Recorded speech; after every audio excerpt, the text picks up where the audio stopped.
आप देखिए हमारे 37 MLA थे, गड़बड़ तो 9 लोगों ने की है ना, 28 ने तो नहीं की, लेकिन बदनामी सभी की हो रही है। ये बात भी आप ही बोल रहे हैं कि गड़बड़ 9 लोगों ने की।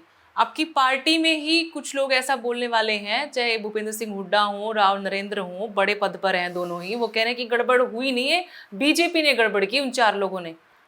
नहीं मतलब देखो, मैं तो वहाँ नहीं था। कॉन्ट्रोडिक्ट बातें हो रही हैं कांग्रेस के नहीं, भीतर। मुझे नहीं पता। देखो चौधरी, लेकिन आप मानते कि 9 हैं वो? ये 9 मैं इसलिए मानता हूँ, 5 लोगों ने तो बिल्कुल क्रॉस वोटिंग की है। जी जी। 4 वोट हमारी कैंसिल हुई है। क्यों कैंसिल हुई हैं, करवाई गई या बीजेपी की शरारत से हुई, ये तो अभी मैं नहीं कह सकता, लेकिन 4 वोट कैंसिल हुई हैं, इसीलिए तो हमारी 28 वोट आई, तो 9 वोट गई। लेकिन हमारे, मैं आज भी कहता हूँ मैडम, ये नहीं है कि भाई मैं वैसे ही कह दूँ, राव नरेंद्र सिंह और भूपेंद्र सिंह हुड्डा दोनों किसान परिवार से हैं जी। और दोनों ठीक आदमी हैं, गलत नहीं है, कोई किसी प्रकार का उनके अंदर दोष नहीं है। ये समाज के अंदर कई दफ़े आदमी को मुकाबला करना पड़ता है, यूँ तो स्वामी दयानंद जैसे आदमी को भी जज दिया गया था, ये कुछ नहीं है। लेकिन मैं कहता हूँ बढ़िया लोग ज़्यादा हैं, एक आध जो है ना, जो गंदी मछली वो खराब कर देती है। लेकिन आपकी पार्टी के नेता खुले तौर पर ये कह रहे हैं कि 25-25 करोड़ रुपए दिए गए बीजेपी की तरफ से क्रॉस। नहीं, जो वो कह रहे हैं उनका मुझे नहीं पता। ये ऐसा हुआ होगा, पैसों का लेन देन हुआ देखो होगा? मुझे नहीं पता। देखो मुझे ना आज तक मैंने लिए ना दिए। मैंने कभी जिंदगी में चुनाव में पैसे बांटे भी नहीं और मेरे से किसी ने मांगे भी नहीं। किसी इलेक्शन में 1 आध लाख बच गए, किसी में 1 आध लाख का घाटा रह गया। सारे इतने चुनाव लड़े मैंने।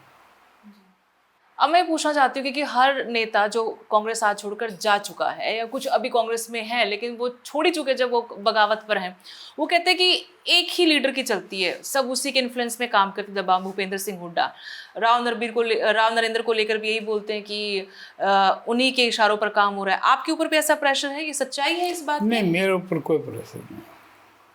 आपके काम में कोई दखलंदाजी नहीं? मेरे काम में कोई दखलंदाजी नहीं।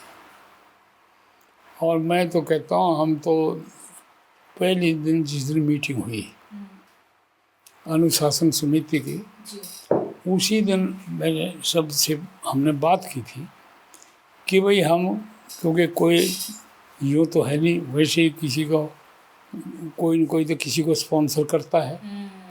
आपको मैं अपने घर या अपने इलाके में कोई कहीं इंट्रोड्यूस करूं, लेकिन हमने ये फैसला किया किसी न किसी ने को सब इन्हें स्पॉन्सर किया हुआ है, लेकिन हम न्याय करने के लिए हमें जिम्मेदारी दी गई है। हमारा कोई ग्रुप नहीं है, हम कांग्रेस के हैं, कांग्रेस की मजबूती के लिए, और सब इसी लाइन पर काम कर रहे हैं। आप भी ये बात मानेंगे कि जो 4 बाकी विधायक उनके नाम भी सार्वजनिक होने चाहिए, पब्लिक को तो पता लगे ना कौन 4 लोग हैं जो कैंसिल हुए हैं, करवाए गए, वो अलग बात है। वो हमारी ड्यूटी अभी नहीं है ना। मैं आम जन की तरह अगर आपसे पूछूं कि ऐसा होना चाहिए? नहीं होना नहीं चाहिए। देखिए, अगर वो कहीं रिटर्निंग अफसर की न किए हैं वो गलत बात है, इसका मतलब उसका मिसयूज ऑफ पावर है। लेकिन सर पता लगेगा, उन लोगों को भी पता लगेगा कि हमारे वोट कैंसिल, तो वो भी तो कहीं अपील कर सकते हैं ना, वो भी तो अपनी आवाज बुलंद कर, तभी उनको पता लगेगा, तभी तो वो करेंगे कहीं कि मैं तो ठीक ठाक डाला था वोट। समझ रहे हो आप मेरी बात? मैं ठीक ठाक अपना वोट डाल कर आई हूँ, मेरा वोट कैंसिल में, तो उनको पता लगेगा तभी तो आवाज उठाएंगे। लेकिन वो तो तब पता लग सकता है जो इलेक्शन पिटीशन किया जाए, मुझे नहीं पता। तो फिर कैसे भूपेंद्र सिंह हुड्डा ये कहते हैं कि इसका वोट कैंसिल नहीं है, मैं इसको क्लीन चिट दे रहा हूँ? बात तो ये भी है। नहीं, ये तो देखो मुझे नहीं पता है उनको, क्योंकि वो तो वहाँ पर पोलिंग एजेंट थे, BK हरिप्रसाद जी, भूपेंद्र। वो आपके सियासी विरोधी कहते हैं शक्तिमान है गंगाधर, गंगाधर शक्तिमान है। ना ऐसा नहीं, ये वैसे ही देखो राजनीति इतनी छोटी उस पर चली गई, एक दूसरे के खिलाफ झूठे एलिगेशन लगाते रहते हैं, ऐसा कुछ नहीं है। 90% लोग फिर भी ठीक हैं, ईमानदार हैं, चरित्रवान भी हैं, लेकिन 10% तो वैसे भी समाज में भी गलत हैं।